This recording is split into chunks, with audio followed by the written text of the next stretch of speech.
Bạn đang nghe tiểu thuyết Quả Lệnh, tác giả Bạch Kỳ Dân. Hãy bấm đăng ký kênh để nhận được thông báo khi có chương mới nhất. Chương 92, Tạm biệt địa cầu. Thời gian đã trôi qua 6 tiếng đồng hồ, cấm chế mà Diệp Minh tạo ra quanh anh và Tống Nguy cũng dần dần nhạt đi do cơ thể anh rơi vào vô thức. A Lê Cốt vì thế mới có thể xông vào lai gọi. Tống Nguy đã hơi tỉnh lại, nhưng mắt hắn vẫn chưa định rõ được tiêu cự. Hơn thế nữa, một bên mắt bị thương hiện đã không nhìn thấy gì, hắn chỉ nghe loáng thoáng tiếng ai đó gọi tên Diệp Minh, rồi thấy gương mặt anh chập chờn trước mắt hắn. Mặc dù không nhìn rõ thứ gì, nhưng Tống Nguy lại cảm nhận được tim mình rất đau. Cơn đau này nặng nề chấn động khiến hắn vô cùng khó thở. Nước mắt sinh lý bỗng tràn ra, đổ vào vết thương trên mặt khiến nó xót vô cùng. Diệp Minh bị A Lê Cốt lôi ra khỏi người Tống Nguy, vẫn còn sót lại chút ý thức, liền cố víu lấy hắn. Anh gọi trong tiếng hụt hơi, Nguy, ở lại với anh. A Lê Cốt đau lòng ôm lấy anh, gọi anh, quân chủ, chúng ta phải đi thôi. Ta không đi, Nguy, em tỉnh lại đi. Diệp Minh mơ màng nói, bàn tay anh nắm lấy cổ tay Tống Nguy một cách yếu ớt, bị A Lê Cốt dứt khoát lôi đi, buộc phải rời ra. Tống Nguy lúc này đã có thể nhìn rõ hơn, thấp thoáng thấy Diệp Minh bị lôi đi, bàn tay vẫn với về phía hắn. Nguy, anh yêu em. Khuôn mặt ấy, cùng tiếng gọi đến thương tâm và nước mắt làm hoen mắt anh, đều rơi vào tầm nhìn của Tống Nguy.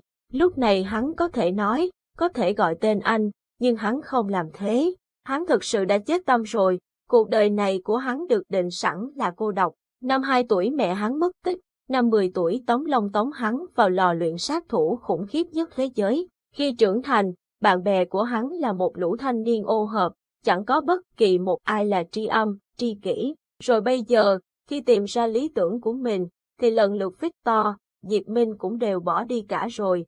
Nguy, anh yêu em, đợi, anh. Diệp Minh yếu ớt rên lên câu cuối cùng rồi ngất đi. A Lê Cốt bế anh lên phi thuyền, Nhạc Ly cuống cuồng theo sau. Anh mang thầy ấy đi đâu? Tôi phải đưa ngài ấy về hành tinh Janasa của chúng tôi, nếu không ngài ấy sẽ chết ở đây. A Lê Cốt đặt Diệp Minh vào khoang y tế trong phi thuyền của hỏa nhân, nói, ngài, A Lê Cốt, hãy cho tôi đi cùng với thầy, tôi chỉ có thầy là người thân duy nhất. Nhạc Ly thật sự đã bật khóc, hải tâm loạn choạng rời khỏi lồng y tế, ôm lấy lưng cậu. Nhạc Ly, em không thể đi được. A Lê Cốt vừa khởi động phi thuyền, vừa nói, đúng thế, cậu không thể đi được, hiện tại phi đội của chúng tôi đang đóng quân ở hành tinh, phi thuyền nhỏ này chỉ có thể đến được trạm đó, rồi chúng tôi phải thực hiện hơn 50 bước nhảy không gian mới đến được Ranara, người địa cầu sẽ không thể chịu đựng được bằng đó bước nhảy, cậu yên tâm, chúng tôi sẽ cố gắng cứu ngài ấy. Phi thuyền đã khởi động chuẩn bị phóng thẳng đến hành tinh. Nhạc Ly đứng chết sững nhìn Diệp Minh đang nằm im lặng trong khoang y tế, cảm thấy bất lực và mất mát. A Lê Cốt nhấn nút khởi động, nói tạm biệt rồi cùng Diệp Minh biến mất. Tống Nguy tỉnh lại, nhưng vẫn nằm yên bất động. Một cơn chấn động mạnh từ tim khiến hắn khó thở, phát lên một tiếng rít từ lồng ngực. Hàn Anh trong phút giây bàng hoàng liền lao đến, úp máy thở vào miệng hắn. Một lúc sau, hơi thở của Tống Nguy mới bình thường trở lại. Triệu Thanh nhanh chóng chuyển hắn sang khoang y tế, đặt chế độ kiểm tra toàn bộ. Khoang y tế thông báo các chỉ số máu, tế bào, nhịp tim hoàn toàn ổn định. Vết thương ngoài da đã được xử lý đang phục hồi. Mắt trái thương tật vĩnh viễn không thể nhìn thấy nữa. Hàn Anh liền tiến hành thử nhóm máu cho Tống Nguy, thông báo một nhóm máu lạ, chưa từng có trong lịch sử y học. Nhạc Ly nói, đó là hỏa huyết.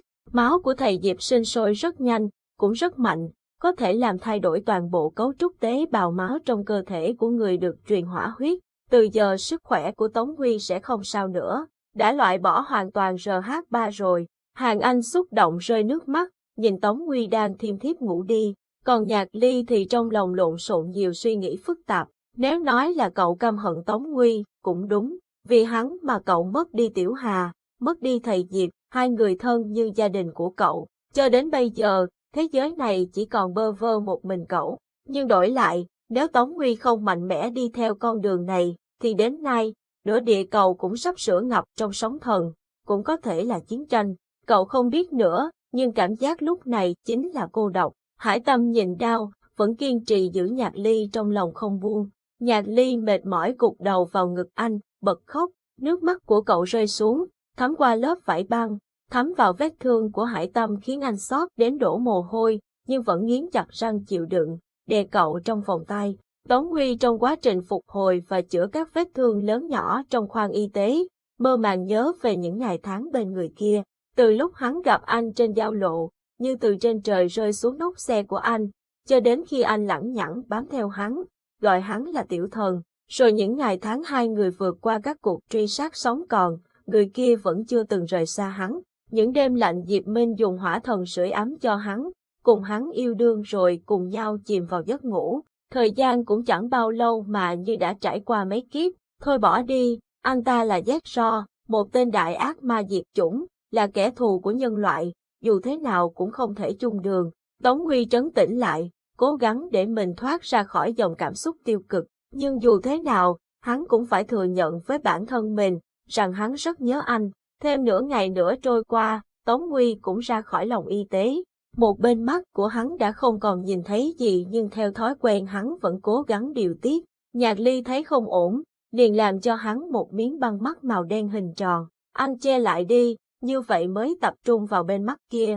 Theo thời gian, bên mắt còn lại sẽ điều tiết khiến anh có thể nhìn rõ như lúc chưa bị thương vậy. Tống Huy cảm ơn Nhạc Ly, còn an ủi. Nhạc Ly, từ nay về sau tôi sẽ thay Diệp Minh chăm sóc cậu. Hải Tâm xông tới, kéo tay Nhạc Ly, không cần đâu, để tôi chăm em ấy là được rồi. Tống Huy nhìn quanh, quả là trống vắng vô cùng. Diệp Minh, Victor, Mã Linh đều không hiện diện. Trên tàu chỉ còn hắn, Nhạc Ly, Triệu Thanh và Hải Tâm. Hàng Anh đâu? Tống Huy quay sang hỏi Triệu Thanh. Anh chỉ vào một màn hình theo dõi. Cô ấy đang ở chỗ Tống Phi. Tống Huy đi nhanh xuống phòng giam. Triệu Thanh và Hải Tâm cũng nhanh chóng theo sau. Nhạc Ly vốn không thích cảnh máu me, nên ở lại điều khiển tàu ngầm chậm rãi cho nổi lên trên mặt nước. Không biết đã bao lâu bọn họ ở đáy biển rồi. Lúc này, Nhạc Ly cũng nhận được tín hiệu từ Bộ Quốc phòng. Ngài Ava Soler, cậu nhóc, ổn chứ? Khuôn mặt Ava Soler hiện lên màn hình. Chúng cháu ổn, tuy có hơi tổn thất một chút. Nhạc Ly qua mấy lần liên lạc đã thay đổi cách xưng hô thân thiện hơn với Ava Soler. Ta đã cho quân đội dọn dẹp sạch sẽ vùng biển rồi. Tìm thấy mảnh vụn xác tàu của chủ thần ở dãy núi đá ngầm phía bắc. Không tìm thấy xác của chủ thần và Tyler, nhưng núi băng ở đó rất lạnh, chắc hẳn khó sống sót được. Chúng ta cũng đã tìm thấy quả tên lửa thứ 3 ở phía đông bắc, để cho người đi giải trừ. Ava thân thiện thông báo cho Nhạc Ly. Vậy, còn lò nhiên liệu dưới đáy căn cứ chủ thần, hiện giờ có an toàn không? Cái đó ta đã đưa một hạm đội tới để tiếp quản rồi, đảm bảo không có rò rỉ hạt nhân. Cậu nhóc, cháu còn nhỏ tuổi mà quan tâm cả mấy việc như vậy, sau này, có muốn về làm việc cho ta không? Thưa ngài, cháu không muốn, chỉ muốn trở về làm ở học viện di truyền, đợi thầy Diệp trở về. Bây giờ, cháu có việc muốn nhờ ngài, là chuyện con tàu đúng không? Hiện tại, chúng ta sẽ tháp tùng tiểu thần của cháu về đảo Velia, mọi người tạm trú ở đó trước đã rồi ta sẽ sắp xếp. Tiểu Ly, có thể cho ta gặp nhà khoa học Hàng Anh được không? Được ạ, xin ngài chờ một lát, bà ấy đang.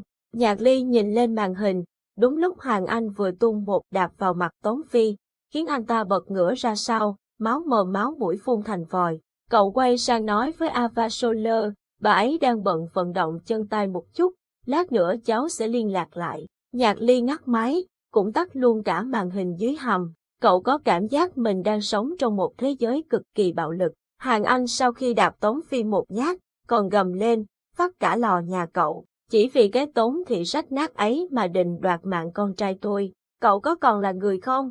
Tống Phi quệt máu trên mặt, ngửa mặt cười điên dại, nói, Hàng Anh, sao bà không đi chết đi?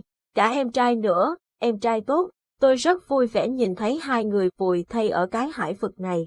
Lão già ấy sẽ cảm thấy như thế nào? Đau lòng sao? Lão mà tỉnh dậy chắc hẳn sẽ đau lòng lắm.